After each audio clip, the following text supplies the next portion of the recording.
Welcome back to Real Estate Investing with Alex Deacon. I'm here with the Deacon himself, Alex Deacon. Hey, Adam. Hey. I see you're having a very healthy breakfast. Breakfast of champions, baby. Yeah, it's more like lunchtime, but just to let you know, folks, he's having Pringles, cheddar cheese flavored, and cherry Pepsi, which I love cherry Coke. But I go with cherry Pepsi too. But yeah, that's super healthy. It's a great way to start your day. Yep.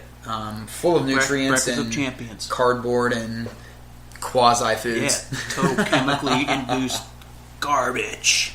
Love it. So Alex, as everyone knows, if they've been listening by now, we talk a lot about different types of real estate investing, things to look out for, tips, tricks, experiences. Yes. Oh yes. So today, as per the title, which you guys have probably already seen, Alex, what we want to talk about is you, my friend, have just closed on your first property. Now what? I have no idea. Neither do I. I've never closed on You know a what? property. It depends, Adam. How many times have I said that? It depends. It depends. How many? I don't know. Maybe 87,000 times? Probably. I should keep a counter. It really does depend. Okay, so what was the title again? Say it again. You've closed on your first property. Now what? I like it. I like the pause. You like the pause? Yeah. It depends. It depends. Yeah. What else? What else do you want to discuss? I guess, ladies and gentlemen, I think that's it. That's it. That's We're it. We're going to end the podcast, and thank you for joining us. So we know that it depends. So let's talk. So about what the are you variables. doing with the property, Adam? So you bought it, and what's your business plan? What's your game plan with this particular property? Let's talk about if it's a. Let's pretend Adam's buying a property. It's not your own personal residence, because what would you do after you buy your own personal residence? You probably move in, enjoy life, and go on. Right. Correct. What are you doing with this property? Let's say we're going to flip it. You want to talk about flips first? We're going to flip it. Let's talk about flips. Flip it good. So we're going to flip it. So here we go.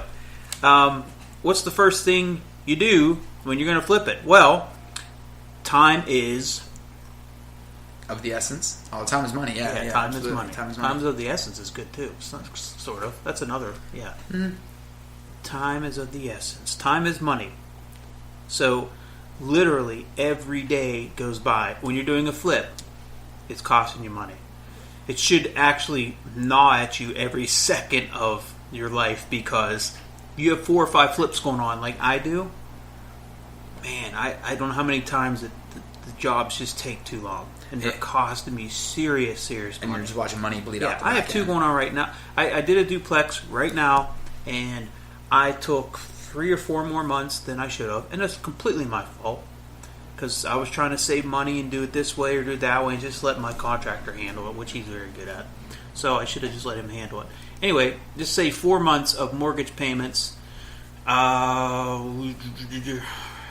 insurance, taxes, utilities.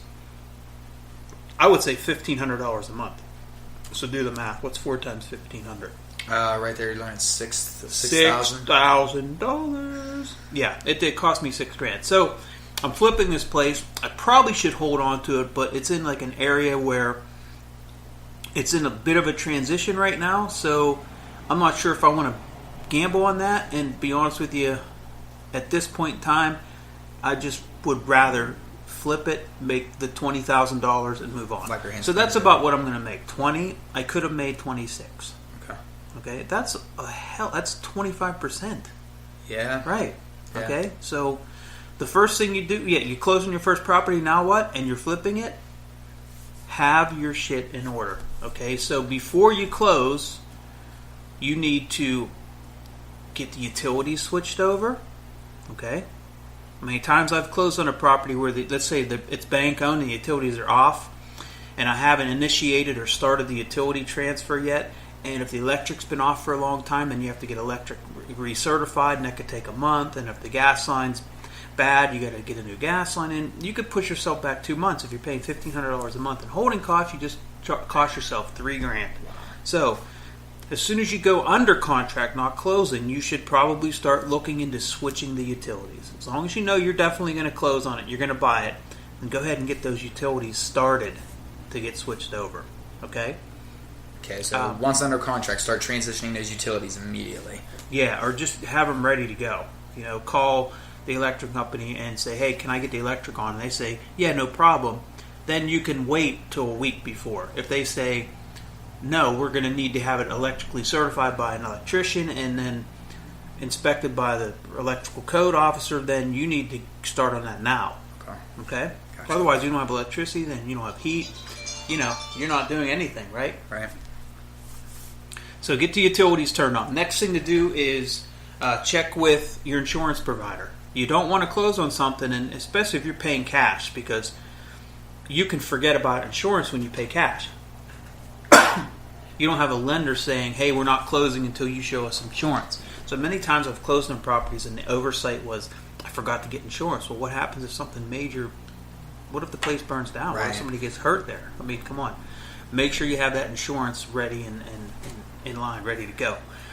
Your financing, have that before you close. Have that ready. I'm not saying the financing to purchase it, but how are you going to finance the rehab? Right. Did you pay cash for it and figured you'd wing it and somehow find the money to do the rehab? So make sure you have your funds in place to do the rehab. If you can get into the property early and the bank or the owner will allow you to go in and out, then start getting measurements. Start sending your contractor to measure the kitchen, measure the bedrooms, the living room, for flooring, for carpet, for what's it going to cost to paint. Get your plumber in there to assess, what kind of plumbing and electrical is going to be needed to be done. So your electrician and your plumber are typically the first guys in there because they're getting all the mechanicals done and in place. So now the finishing guys can come in and drywall and paint, do flooring, without the mechanical guys running around bumping into each other. Gotcha. Okay. So you have to do this, and it's some sort of methodology to this. Your game planning, basically, is serious. Yeah. Yep. Yeah. So we talked about utilities, getting estimates, getting your contractors lined up. We talked about insurance, and then we just go back to contractors. Another reason to get them in there is to, these guys are working 2-3 months out. So if you want to get your kitchen guy in there, or your flooring guy in there, he's going to want to know a month or two in advance so he can coordinate with his other clients and customers. Right. So if you wait till you close on March 31st and you wait till April 2nd to call him and say, hey, I need these floors done, he's going to be like, I'm a month to 2 months out. Yeah. If he says I'm available now, then he's probably not a good contractor because he's not super busy. It's so true, though. If you want something done, hire somebody who's busy. Right. Exactly. They'll get it done, but you have to wait if you want it done right. So you get all your contractors lined up, you have your utilities on, you have your financing in place, you have your insurance in place. Now execution, right? You need to start getting it done. So you need to get your plumber in there, your electrician, get them out, in and out first. Then have your drywalling done. Then your painting is typically done. Then the kitchen goes in. Then typically the last thing done is flooring. Because everybody's walked in and out 1,000 times, and the last thing you want to do is get the flooring done first and have all your contractors walking in and scratching it up. So right. Flooring's typically one of the last things that gets done. Okay. Then you get that thing on the market and ready to sell. But just, I guess the gist of this information is act quickly, have your stuff planned out, and try to get this property fixed, flipped, and sold as quickly as possible, because time is absolutely money in these cases. So basically, if you're looking to flip, I guess in rare instances, if you think that you might have found this diamond in the rough of a deal, jump on it without a game plan. Otherwise, make sure you have your game plan set, because it could be very, very costly. That's a great point. Yeah, when you sometimes I'll find a great deal, and I don't have the time, the money, the resources to jump on it to actually do it, but I have the money to purchase it and let it sit there. Right. Yeah, sometimes you have to do that. Okay. But just starting out, you typically, you're not doing that. Right. You're not banking on it. People call it. When you buy land, it's called land banking. Mm-hmm. Like you just sit on it and you think something's going to happen in 10 years. Down, yeah. This is kind of similar to that, right? You're buying a project and you're just banking it. You're sitting there. It's going to make you money. But you got to account for your holding costs while it's sitting there. Right. You just take that in consideration when you're doing your P&L. Okay. If you close on your first property and you're not flipping it, what other options are there? What are you doing? What with if it? you're landlording and you want to rent this property out? So you're going to buy and hold the property. Buy it, rent it out, hold it long term. Okay. Now there's a couple different options here, right? Or not options, but scenarios. What if it's a property that needs work? Then essentially you go back to what we just talked about on the flip, and you're doing the same thing, right? So if you had to buy it, fix it up before you rent it, again, time is money. It's costing you money sitting there. You want to have your contractors in there and everything's ready. Boom, get it done. Start marketing it.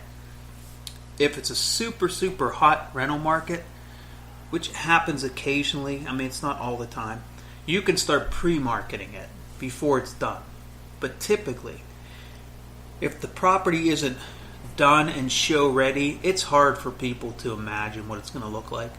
You can't walk them into a disaster zone with drywall slinging, crazy painters throwing paint on the wall, and they're tripping over compressors and hammers. Looks like a Bob Ross painting gone bad. You can't do that. Yeah. So get the property done and have your marketing team in place, your property management team in place, or have if you're not hiring a property manager, then just get on it where your ads are ready. So as soon as it's done, you got really nice pictures, you have it up, and it's for rent.